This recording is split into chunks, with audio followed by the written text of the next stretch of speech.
What's happening, guys? Before today's video, I wanted to say if you want to help support the channel, make sure to go to rbgkarts.com where you can get yourself a sweet shirt, some stickers, or a hat. We do have some more shirt designs and some more sticker designs coming out, so watch out for that. And make sure to check out the links in the video's description where you can find every part used on today's vehicle. We got a Duramax 440cc engine. You can find the links below the video for that, and all the parts from Go Power Sports, the axles, wheels and tires, wheel hubs, everything is located in the video description, and they do help out the channel and allow us to continue to do this awesome go-kart content. Thank you guys for supporting us, and let's roll that beautiful beam footage.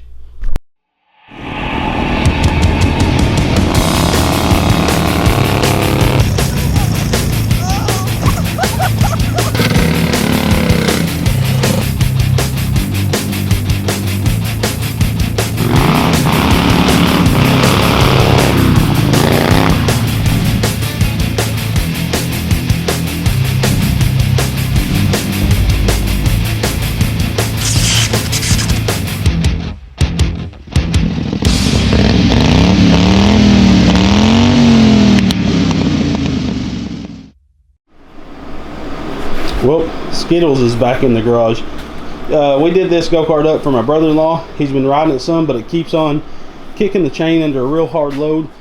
We don't know if it's the engine plate flexing or the axle flexing under a hard load. It doesn't have a center axle bearing like most of our cars do.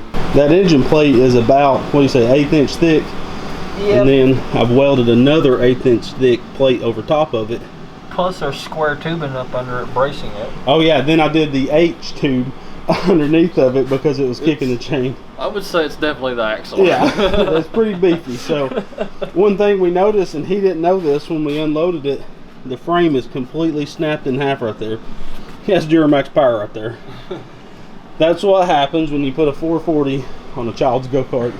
I'm going to be editing for a little bit, and Daniel's going to get to work on pretty much just going to butt weld that back together, and then we're going to brace that up to this side.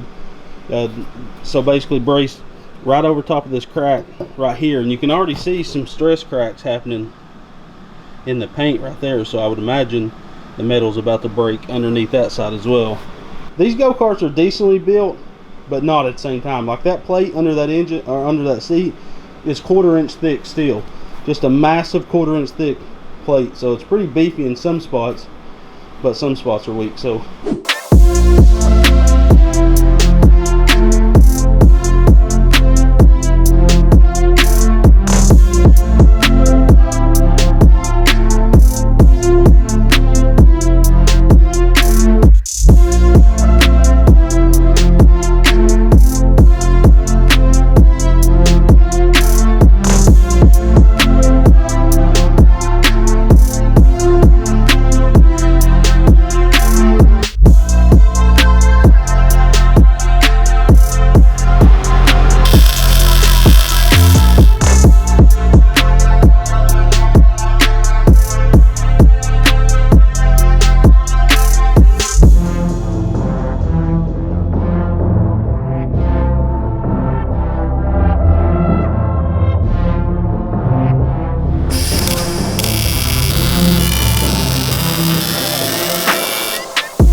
we got this, the crack welded up, and we've added some 1 inch bracing, and that should just keep this whole section from twisting, we're hoping. And now we're going to slide the axle back on. We got a third Go Power Sports 1 inch axle bearing in the center, so once we get the axle back on the cart, everything aligned side to side, then we can weld that extra bearing onto the bottom of the engine plate, and that should stiffen it up. And then we got to take it out and beat the far out of it. See if it's going to kick the chain again. See what it'll do. Alright, so we got the whole back axle put on. Now we're going to do a real quick front bumper with some 1.5 inch tubing, because this is 1 1/4 and it slides over it pretty well.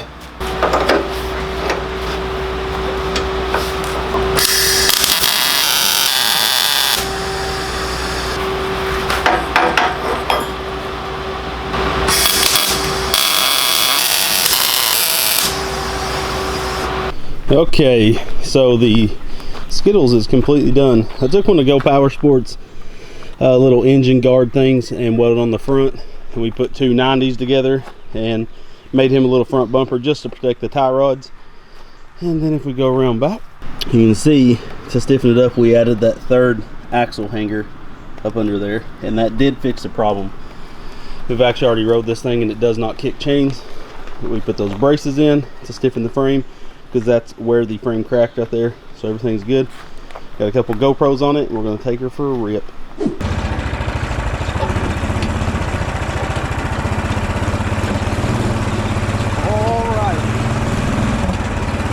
This thing is crazy how smooth it is for a non-suspension go-kart.